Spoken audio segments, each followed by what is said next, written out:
నమస్తే. ఎలా ఉన్నారు? బాగున్నారా? నేను మీ పద్మజ.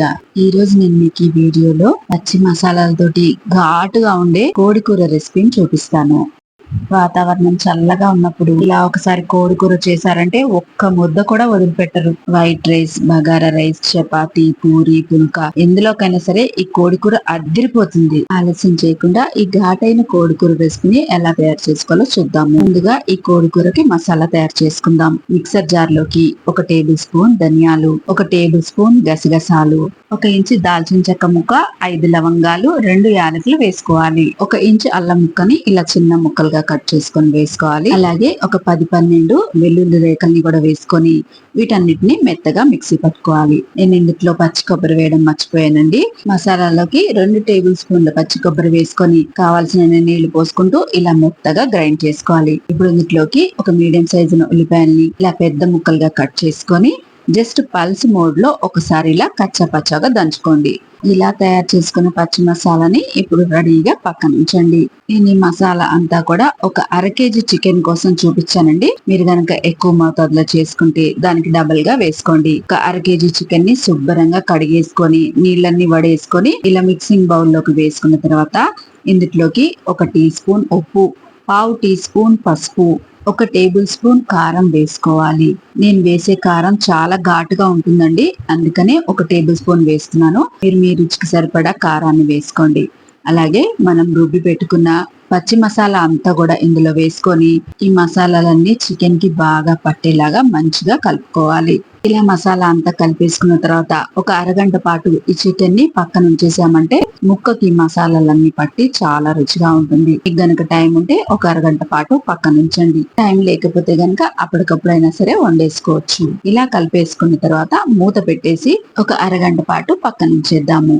ఒక అరగంట తర్వాత స్టవ్ వెలిగించి అడుగు మందంగా ఉన్న గిన్నె పెట్టుకొని అందులోకి ఒక 3 టేబుల్ స్పూన్ల వరకు నూనెని వేసుకోవాలి. నూనె కొంచెం వేడవగానే ఒక 1/2 టీ స్పూన్ సాజీరా వేసుకొని సాజీరా చిటపట్లాడిన తర్వాత మసాలా కలిపి పెట్టిన చికెన్ అంతా ఇందులోకి వేసేసుకోవాలి. మనం ఇందులో పచ్చి మసాలా వేసాం కదండి, ఆ పచ్చివాసన పోయేదాకా ఈ చికెన్ ని ఒక 10 నుంచి 15 నిమిషాల పాటు బాగా వేయించుకోవాలి. స్టవ్ ని మీడియం ఫ్లేమ్ లో పెట్టుకొని మనం దగ్గరే ఉండి చికెన్ ని బాగా వేపాలి.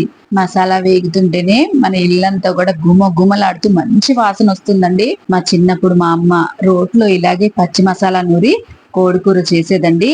దాని రుచే వేరండి, అసలు ఎంత బాగుండేదో. ఇలా మసాలా వేగుకునేటప్పుడే మీరు ఒకసారి ఉప్పు కారం చెక్ చేసుకోండి. మీకు గనుక ఉప్పు కారం తగ్గిందనిపిస్తే ఈ టైంలోనే వేసుకొని వేపుకోండి. నాకైతే కొంచెం కారం తగ్గింది అనిపించింది, అందుకే ఇంకొక టీ స్పూన్ వేస్తున్నాను. ఇలా కారం కూడా వేసిన తర్వాత ఈ పచ్చివాసన పోయేదాకా బాగా వేపుకోవాలి. ఇదంతా మంచిగా వేగడానికి ఒక 10 నుంచి 15 నిమిషాలు టైం పడుతుంది. ఇందులోని పచ్చివాసన పోయిన తర్వాత స్టవ్ ని లో ఫ్లేమ్ లో పెట్టుకొని మూత పెట్టేసి ఒక 5-6 నిమిషాల పాటు ఈ కోడి కూరని మగ్గనివ్వాలి. ఒక 6 నిమిషాల తర్వాత మూత తీసి చూద్దాం అండి. చూడండి, ఆయిల్ అంతా సపరేట్ అయ్యి చక్కగా మగ్గిపోయింది కూర. ఇప్పుడు మనం ఇందులోకి నీళ్ళని పోసుకుందాము. మీకు గ్రేవీకి సరిపడా ఎన్ని నీళ్లు కావాలో అన్ని నీళ్లు ఇందులో పోసుకోండి. నేనైతే మిక్సర్ జార్ కడిగేసి 1 గ్లాస్ దాకా నీళ్ళని ఇందులో పోస్తున్నాను. ఇలా నీళ్లు పోసుకున్న తర్వాత ఇదంతా ఒకసారి కలిపేసి స్టవ్ ని మీడియం ఫ్లేమ్ లో పెట్టుకొని మూత పెట్టేసి ఈ గ్రేవీని చిక్కబడేదాకా ఉడికించుకోవాలి. అలాగే మనకు చికెన్ ముక్క కూడా మంచిగా ఉడికిపోవాలి. ఒక 6 నిమిషాల తర్వాత మూత తీసి చూసామంటే గ్రేవీ అంతా చిక్కపడి గుమలాడుతూ మన కోడి కూర రెడీ అయిపోయింది. గ్రేవీ కన్సిస్టెన్సీ చూడండి, ఇలా ఉండాలి. అలాగే ముక్క ఉడికిందో లేదో కూడా ఒకసారి చెక్ చేసుకుందాము. ముక్క కూడా చక్కగా ఉడికిపోయింది. ఇప్పుడు ఇందులోకి కట్ చేసుకున్న పచ్చిమిర్చి ఒక 4-5 వేసుకొని సన్నగా తరిగిన కొత్తిమీరని పైనుంచి వేసేసుకొని ఇదంతా ఒకసారి కలిసేలా కలిపేసుకున్నామంటే ఎంతో రుచిగా ఉండే కోడి కూర రెడీ అయిపోయింది. ఇంకా స్టవ్ ఆఫ్ చేసేసి పక్కకు దించేసుకోండి. చిల్లుగారెలతోటి ఈ కోడి కూర కాంబినేషన్ అయితే అదిరిపోతుందండి. White rice, bagara rice, chapati, phulka, roti, puri ఎందుట్లోకైనా సరే ఈ కోడి కూర చాలా అంటే చాలా బాగుంటుంది. ఎప్పుడు చేసేలా కాకుండా ఇలా ఒకసారి పచ్చి మసాలాలతో కోడి కూర చేసుకొని చూడండి. వంట రాని వాళ్ళు కూడా ఎంతో ఈజీగా చేసుకునే ఈ కోడి కూర రెసిపీని మీరు ఇంట్లో ఒకసారి తప్పకుండా ట్రై చేయండి. నేను చేసి చూపించిన ఈ కోడి కూర రెసిపీ కనుక మీకు నచ్చినట్టయితే లైక్ చేయండి, షేర్ చేయండి, కామెంట్ చేయండి. ఇలాంటి మరిన్ని మంచి రెసిపీస్ కోసం నా ఛానల్ ని సబ్స్క్రైబ్ చేసుకోండి. చేసుకోండి. మరో మంచి రెసిపీతో మళ్ళీ కలుసుకుందాం. అంతవరకు సెలవు. నమస్తే.